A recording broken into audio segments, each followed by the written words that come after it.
Bonjour, aujourd'hui nous allons parler du code de Gray. Donc on en avait parlé un petit peu lors de la vidéo de présentation des tableaux de Carnot. Donc ceux qui n'ont pas vu cette vidéo, je vous invite à cliquer sur le lien qui apparaît en haut à droite pour prendre connaissance de cette méthode, une méthode de simplification des fonctions booléennes. Et donc nous allons revenir un peu plus en détail aujourd'hui sur ce code de Gray. Donc ce code de Gray a été introduit en 1947 lorsque Frank Gray, un chercheur des laboratoires Bell, a déposé un brevet pour expliquer une méthode qui permet de construire ce code. En réalité, ce code existait bien avant, mais c'est lui qui a introduit la méthode de construction de ce code qu'on va voir donc aujourd'hui. Donc, à quoi sert le code de Gray et quel est le principe de cette méthode? Donc, le code de Gray sert dans pas mal de domaines. Donc, on a vu un exemple dans les tables de Carnot, mais il a aussi des utilités dans certains systèmes électromécaniques et également pour la correction d'erreurs dans les systèmes de télécommunication. Donc, quel est le principe du code de Gray? Donc, si on prend le code binaire classique, j'ai pris ici un exemple sur 3 bits, on voit que les valeurs du code binaire classique, elles sont classées de façon croissante selon la valeur qu'elles représentent en décimale. Donc, les codes binaires sont classés de façon croissante selon la valeur décimale représentée. Donc ici, par exemple, ça c'est le code de 0, de 1, de 2, de 3, etc. Et qu'est-ce qu'on remarque dans cette suite de codes? On remarque par exemple que pour passer du code 0 au code de 1, il faut changer un bit. En revanche, pour passer du code de 1 au code de 2, là, il va falloir changer 2 bits. Pour passer du code de 2 au code de 3, il faut à nouveau changer un seul bit. Mais pour passer du code de 3 au code de 4, là, il va falloir changer 3 bits. Tous les bits changent.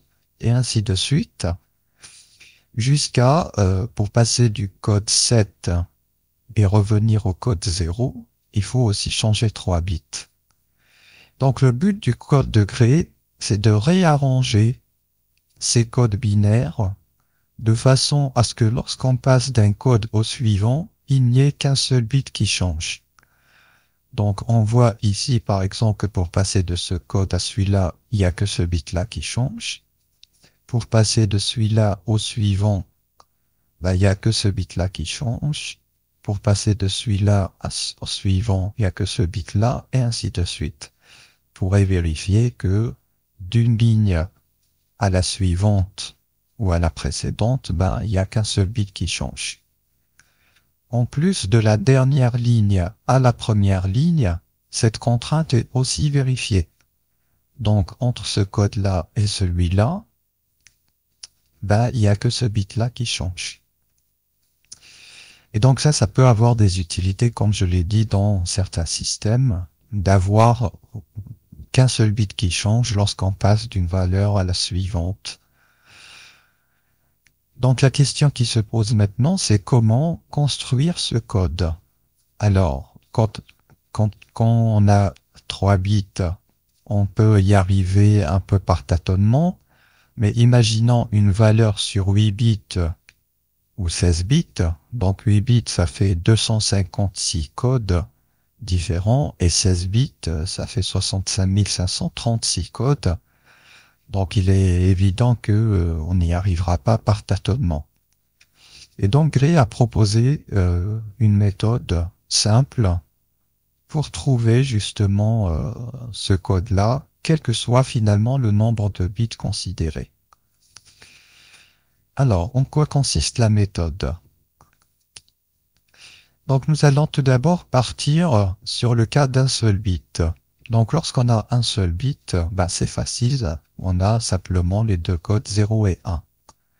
Et après on va se dire, ben, on va passer à 2 bits. Donc il va falloir introduire un bit supplémentaire.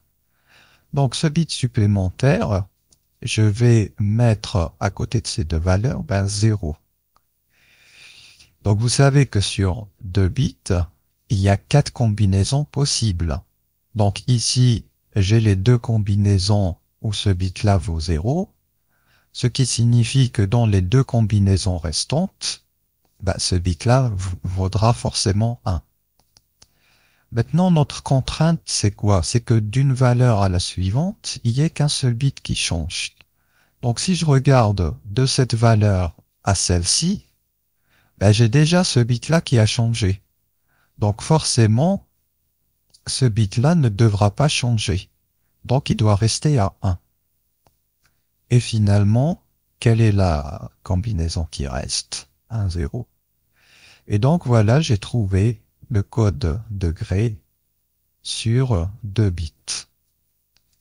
Et je vais appliquer maintenant le même principe pour passer à 3 bits. Donc pour passer à 3 bits, je vais rajouter un troisième bit que je vais mettre à 0 ici. Et nous savons que sur 3 bits, le nombre de combinaisons possibles sera de 8. Donc ici, j'ai déjà les 4 combinaisons où ce troisième bit vaut 0. Et donc, les 4 combinaisons qui restent, ce bit-là va valoir 1. Et même chose, je vois que pour passer de ce code-là au suivant, ben j'ai déjà ce bit-là qui est passé de 0 à 1. Ce qui signifie que si je veux respecter ma contrainte, ben forcément, ces deux bits-là ne devront pas changer. Maintenant, comment faire pour trouver le reste? Ben, en fait, pour trouver le reste, je vais tout simplement exploiter le code de Gray sur 2 bits. Donc ici, sur 2 bits, j'ai une séquence dans laquelle, pour passer d'un code à l'autre, il n'y a qu'un seul bit qui change. Donc finalement, je n'ai qu'à reproduire cette séquence-là ici pour avoir la contrainte respectée. Sauf que ici, je suis obligé de partir de ce code-là, 1, 0. Et donc la méthode de Gray consiste tout simplement, puisque d'une ligne à la suivante, il n'y a qu'un seul bit qui change, ça veut dire que d'une ligne à la précédente, il n'y a aussi qu'une seule ligne qui change. Il n'y a aussi qu'une seule ligne qui change. Et donc, vu que je pars d'ici, de ce code-là, il va me falloir tout simplement remonter dans le sens inverse pour respecter ma contrainte. Du coup, en fait, je prends en quelque sorte l'image miroir, d'où le terme code binaire réfléchi, du code précédent. Et donc voilà, je prends un 0, donc ce code-là. Ensuite, je mets un 1, celui-là. Ensuite 0, 1. Et enfin 0, 0. Et donc, je remarque avec cette méthode, du dernier code au premier, la contrainte est aussi respectée. De 1, 0, 0 à 0, 0, 0, il n'y a que ce bit-là qui change. Vous allez me dire, oui, mais puisqu'on part d'ici, on aurait pu tout aussi bien, au lieu de remonter comme ça, de repartir de 0, 0. En effet, de 1, 0 à 0, 0, il n'y a aussi qu'un seul bit qui change. Donc on aurait pu aussi, au lieu de prendre l'image miroir, après ce 1, 0, repartir de 0, 0. Mais si on fait ça, à la fin, on va finir ici sur 1, 1. Et donc, on aurait ici 1, 1, 1. Et du coup, notre contrainte que du dernier au premier, il n'y ait qu'un seul bit qui change ne serait plus vérifiée. Alors qu'avec le code miroir, elle est vérifiée. Donc voilà mon code de Gray sur 3 bits. Et donc vous avez deviné maintenant que c'est le même principe qu'on va appliquer pour passer à 4 bits. Donc on rajoute un quatrième bit à 0. Donc ça fait déjà 8 codes. Donc les 8 codes qui restent, ce bit-là sera partout à 1. Donc pour passer de ce code à ce code, j'ai déjà un bit qui change ici. Donc les 3 bits qui sont là ne doivent pas changer.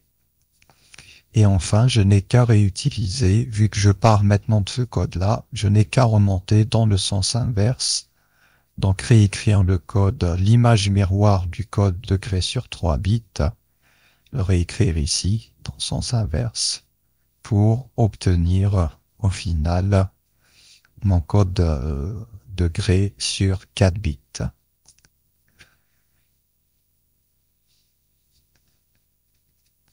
Donc voilà la méthode du code pour construire le code de gré jusqu'à 4 bits, et on peut aller comme ça jusqu'à autant de bits qu'on veut.